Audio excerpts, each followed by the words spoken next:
start off by giving people a little bit of an understanding of where you were at prior to having a baby? So I wasn't planning to have kids at all. Pre-COVID life, it was going to be my last year of fighting. I was going to have about 3 or 4 more that year. And then we went into a snap lockdown in Perth.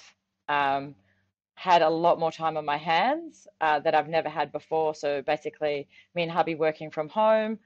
A few things lead to another on boring nights that you're usually at the gym or working really hard, and fell pregnant very, very fast. It wasn't something that I was opposed to. And in retrospect, it was probably the perfect time to have a bub, because at the level I was competing at, often would require me to fly to get competition. It was really dry in WA for me. So looking back, it was the best time to have a little bub. So yeah. So let's jump into your pregnancy journey. Everybody has a different story. And so I know prior to having a bub, obviously you're incredibly fit. You're a very clean eater. You were very focused on your fitness and then also obviously running the business. So tell me a bit about your pregnancy journey and how did all of that come into play? Like, were you still able to do your fitness, eating habits, all of that sort of stuff? So as an athlete, I often looked up to other female athletes that had become mums, and I saw them, on Instagram or YouTube, like keeping up their training routine or eating really well or not gaining weight. And that's something that I fantasized over, was really being like a solid role model for other athletes out there to keep it all up. But as you said, like everyone's journey is completely different. Straight away, I became very sick. I couldn't stomach any food. So my diet just went out the window. I couldn't even look at a salad without throwing up. I couldn't have coffee. The only thing I could keep down was like a cheeseburger or some chips. And to me, it just like went against everything that I valued in my life. I would try and coach, and on the way to coaching, I'd like eat a cheeseburger from McDonald's, and I just felt like such a fraud. I kept training. Obviously, we had to pull it right back. Some sessions I would have to leave, but I just kept pushing myself to turn up to the gym. Eventually, it got a bit easier, but I would say like 9 times out of 10, I would throw up most days. Um, it made it hard for my identity. So I think every mother challenges, like has a whole challenge with that, but it started very early for me, and I think being in lockdown as well.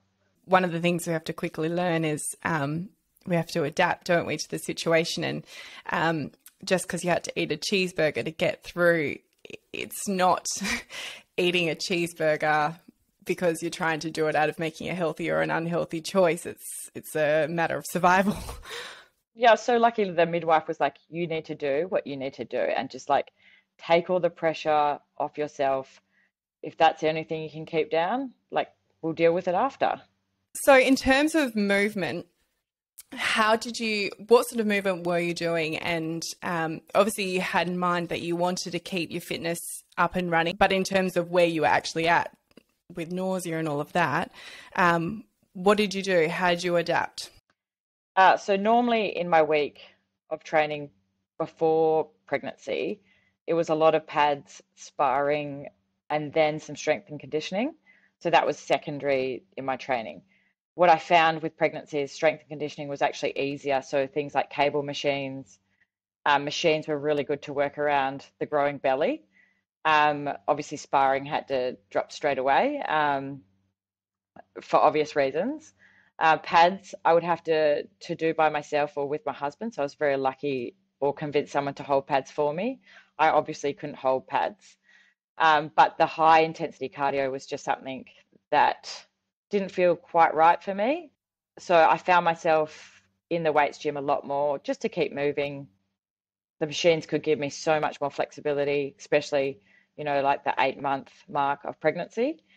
And then having like a really good trainer. So someone that knows, I can't have my head below 45 degrees at this point, or certain movements that I just couldn't do that would impact bub. And then things like kicks, like I could kick on my right side, but for some reason my hips just didn't want to do the left. So we just really listened to how I felt that day, listening to my body and really respecting it. But thinking about giving birth and becoming a mum, I think you need to be so fit, especially when they're born. You're picking them up, staying up all night, you're surviving on little to no sleep. So I suppose if any woman was thinking about stopping training, I'd be so nervous for them because you need to get through a labor and then have this amazing little newborn to look after. So you actually really, really need that strength. Yeah, you need to be in tip-top shape, that's for sure. And so both mentally and physically and have a support system around you to hold you up.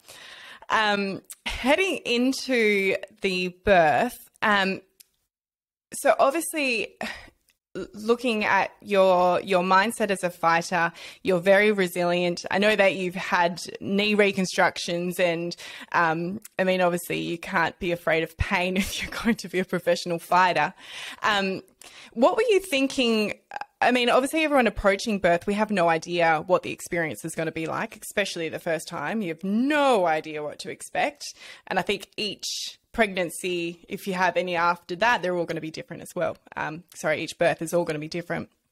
So what was your mindset like heading into the birth? Like what sort of preparation did you do and just where were you at? I obviously being a fighter, I thought, oh, this is going to be easy. You know, like I've got a high pain tolerance, adaptable, can do anything. If you're a mum and you've had a baby, you're way tougher than any Muay Thai fighter there is on this planet. It is something that probably nothing can prepare you for. Obviously, everyone has a different birth experience, but I suppose the one benefit is I'm quite a flexible person. So I wasn't hell-bent on like a natural birth or a water birth or a birth from home. It was like I was just going to go with the flow. And nothing goes to plan. So in a way, I think that's probably the best way to think about it is you just have to be open to all options. But yeah, being a fighter does not prepare you for childbirth. Did you have any idea of how you would deal with different situations that might arise, especially with, you were aware of COVID coming on, were you at that time, or did COVID happen sort of just as you're about to give birth? Yeah, so the big lockdown was over. So, and then there was the little snap lockdowns in Perth, so the 5-day ones or the 7-day ones. So on Monday, I gave birth on Thursday. And snap lockdown started on Monday, and I said, I'm going to give birth this week. So went into labour at home at about 6 p.m, called my midwife. She's like, try and go to bed. And I was like, there's no way I'm going to bed. Like, this baby's coming. Did you go straight into contractions? Yes. So no, my waters didn't break. And then as the hours went on, I tried to watch a movie, literally on the floor, like hugging myself.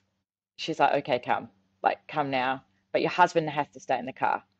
So my husband drives me to the hospital. They wheel me in a wheelchair in the assessment room by myself. Everyone's wearing masks. My midwife was actually in isolation, so she couldn't come in until 12 o'clock that night. So I was really stressed about having someone that I'd never even talked to. It went really fast. Obviously the pain was just like insane and picked up really fast. So I think I had like quite a short, sharp, intense labor. Finally let my husband in. Hang on. So how long were you laboring for before they let him in? As soon as I could get into the labour ward. So I would say I was about 2 hours without him. And in a waiting room? It's like a big room of beds, chairs, and they connect you up to a machine. They check everyone's heart rate and things like that. And then they'll check how dilated you are. So she was like, yep, you're 6 centimetres. You've done really well to get here. But I was just waiting for someone. So I was like kind of sitting there for maybe like 30 minutes for someone to become available. So once I got in the labour room, so we had our own labour room, my midwife finally got let out of isolation, which was good. So she sped there like She was amazing. Um, that was say 12:30, and then I was like, I need the epidural. This is just a lot. I was very anxious, lots of pain. Had to wait a few hours for her to become available. So I got that, and then we waited an hour, and then we started pushing. So it went from having my midwife to two midwives and an obstetrician who had never met. And then I think there was another midwife. So went really well, dilated really well, but then Bub's head was huge. So we tried to suck him out and then forceps. So finally got him out. I think they were getting a bit nervous because his heart rate was dropping, but he came out absolutely perfect. I was fine. Um, they were a bit worried about his blood sugar, so they actually let Pomon stay around for a good few hours, which was lovely. So he had to leave as soon as I left the labour ward. Really? So that was the other thing. Yeah, so I was by myself for 2 nights. Oh, you're lucky you are a resilient like person, because that's just those first days, they're full on, aren't they? Your hormones are like doing nuts things. Yeah, actually, I remember walking out. So when I went to go get my all the paperwork, there were mums just crying. They were all by themselves, no husband, no mum. And I was thinking, oh my God, like imagine the position they're in, feeling very alone. But I suppose, like I just got on with it. Those first few months of recovery, they sort of classify, those first 3 months after having baby as like the fourth trimester. It's a time when your body's going through a huge recovery and you're going through a major shift from non-mum to mum. What was that like for you? And were you, were you moving much, or were you still really restricted to being in the home? So we'll break this into two parts, like physical, mental. So my midwife made me promise, she made me promise that I would go for a walk as soon as I could. So to the end of the street and back with Bub. And I think that was some of the best advice that anyone had given me, because it just got me out of the house. She said, you're going to be sore, you're going to feel like crap, but just get out of the house. So I think I started that 5 days post-birth. And then that just led to 2 blocks, 3 blocks. The first 3 months, I really struggled with surrendering to motherhood. I told myself I'd go back to work after 1 month. And I think I created these stories in my head about how my life should look, but I just had no insight to what motherhood was. So the moment I did surrender and someone that I really respect told me this is like, just go in deep, I think my world just became such a happy place. And I let go of the old Whitney and welcomed the new. And I was so proud of the old Whitney and all the things that I'd done. And I thought the new Whitney was like just a boring mum. But you realize when you become a mum that they're actually incredible. And if they can work and go for a jog or go to the gym, look after a little baby human, have a marriage, like we're doing things that no other person could possibly do. So it's just giving yourself a bit of credit and really celebrating how amazing this journey is. Yeah, I agree. That transition from, especially if you're a businesswoman and career focused, and obviously there's that narrative of, it's a tricky one, so I'm going to try and say this very carefully, of you can have it all. Yeah. It's not to say that you can't have it all, which you can't. But, there's also got to be realistic, and trying to have it all in those early stages. Maybe some people can, but I agree there's a period of time that you really have to go deep and invest in that transition of becoming a mum and really celebrating being a mum. And it is one of the most amazing things that you can do. It's the biggest achievement, isn't it? Yeah, it actually is. Yeah, we don't give it enough credit, I don't think. No, and I think obviously like for non-mums or a lot of not dads, but people that don't have kids, you know, you just don't know until you've been there. It's funny because, I have my non-mum friends and they're like, "Oh, you have to go to get up every 2 hours." And I'm like, "Yeah, yeah. How are you at training?" And I'm like, I'm just here. I'm just here. Like just hang it in, but I'm here, and that's all that matters. So let's talk about getting back into movement in terms of actual fitness in the gym. So before going back to doing, so not so much the walking around the block and all of those, that form of movement, but getting back into the gym. What sort of checks did you get done to sort of give you the clearance to go ahead? Yep. So the 6-week GP check, I thought that was, I knew deep down that that wasn't thorough enough for where I was.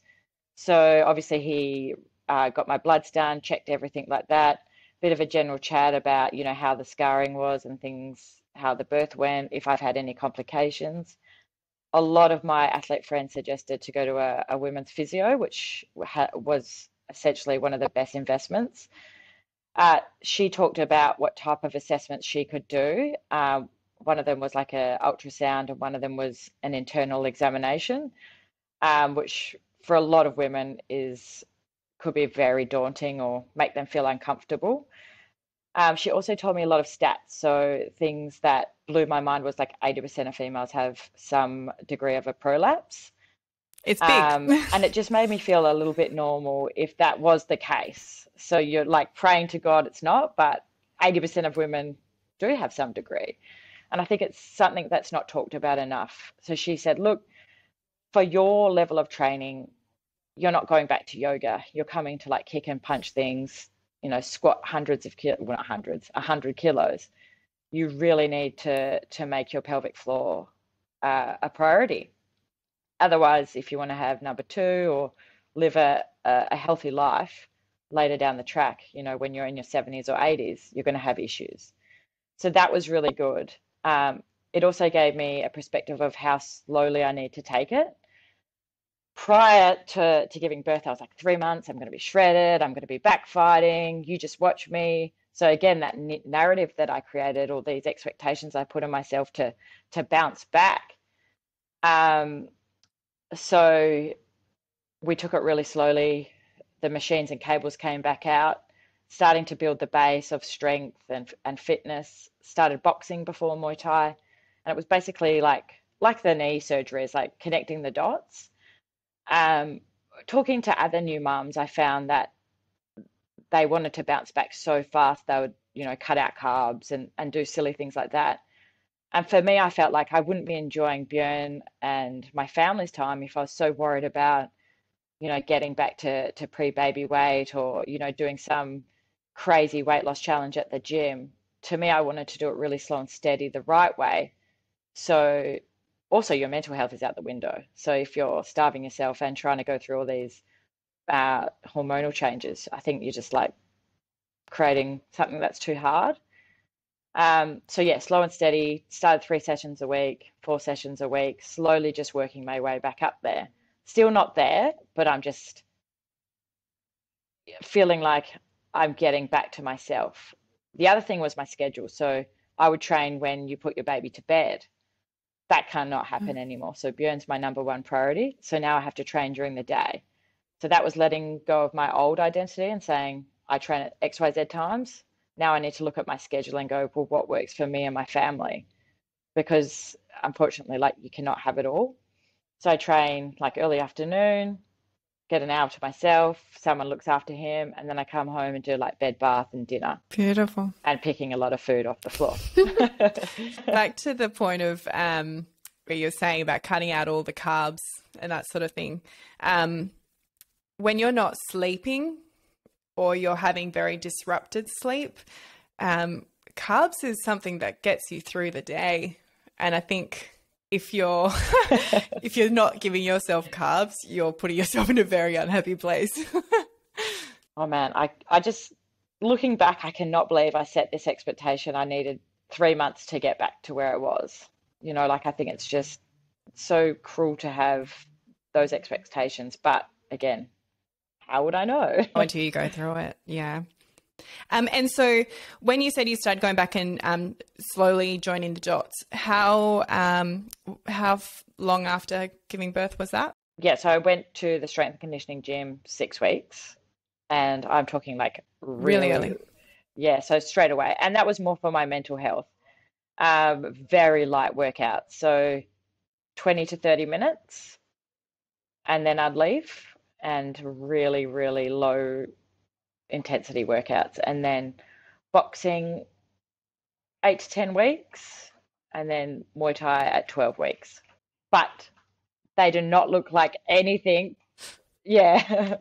I don't want them to think that I was going crazy. I'm talking like Yeah. 20%. Yeah. And you've had all the checks and the approvals to make sure that, your body's in the right state to go. So every woman will be in a different place and different stage for that. How did you find the motivation or the energy to do it, having such little energy from broken sleep and being a mum? How did you actually get there? Or was it just a case of making a step and just showing up? Yes. So it was not easy. There were many tears in the cars after the sessions. I just made a promise, like, go, regardless of how much sleep I had or how many times he would wake up. I would just start the habits, because I think I'm a big believer of habits, um, and creating that schedule for myself. And as the months went on, I'd feel better. Um, I can see why so many women don't start. From talking from one of the most motivated, fittest, dedicated health and fitness people you would know, to say that I can see why people don't prioritize their own health and fitness post bub is an alarming statement, because it's hard, but you just have to find the way. And it could be a 10-minute workout. It doesn't really matter what it is, as long as you start. Yeah, I like that. So it's really more about creating the habit at the start as Yeah. opposed to having, doing increasing your fitness as such. Yes. How did you feel going back into the gym, being around other women who maybe aren't mums and have, very fit bodies? Going into a gym's already pretty daunting for a lot of people, just because everyone around you looks so Yes. fit and healthy and fabulous. How did you feel? What was your mental state at?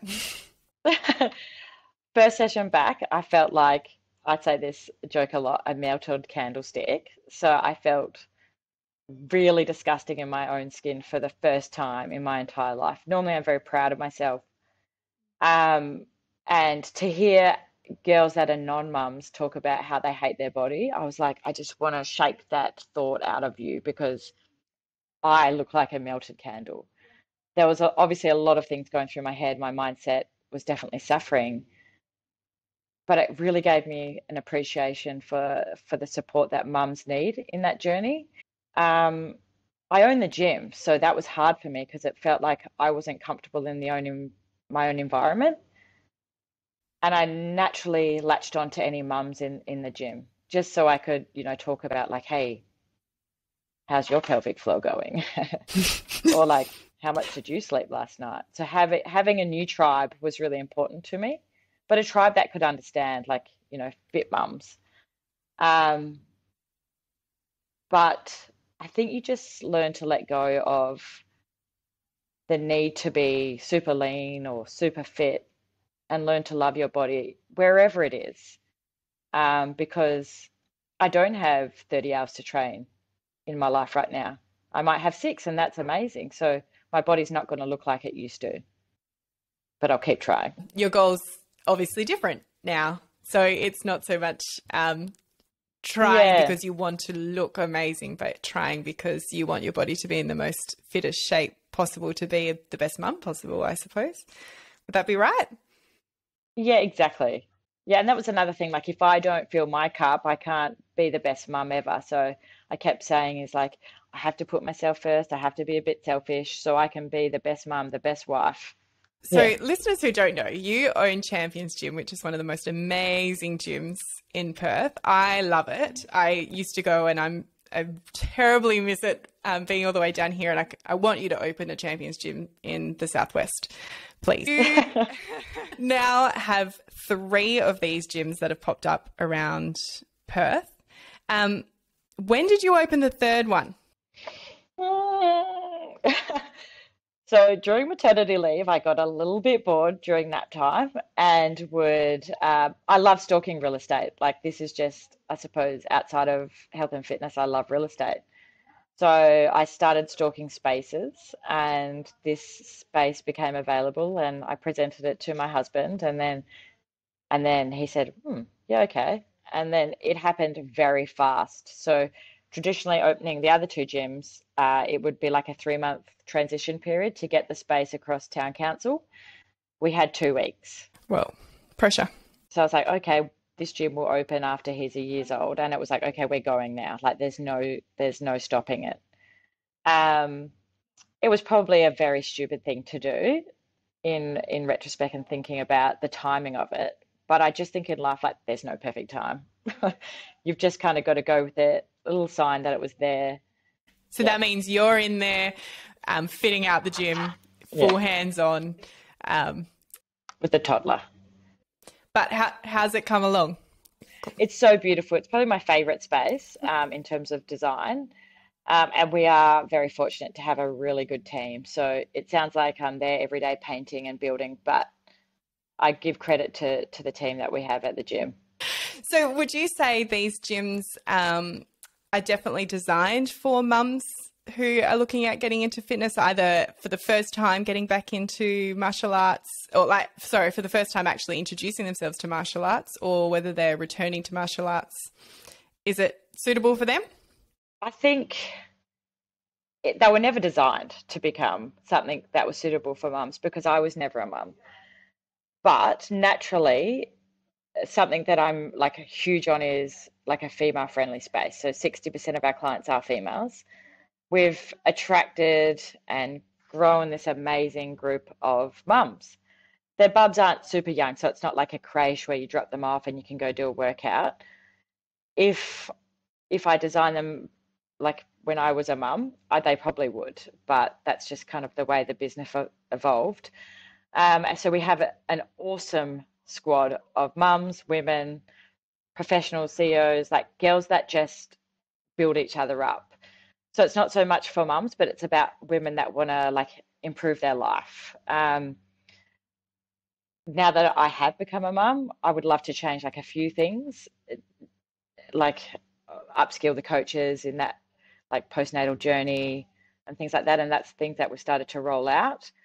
And make sure that they feel comfortable coming back to classes. Like maybe they don't skip, they could go on the bike, look at like the loads they're lifting. But that's just the joy of owning your own gym is you can create a better place for mums to flourish in.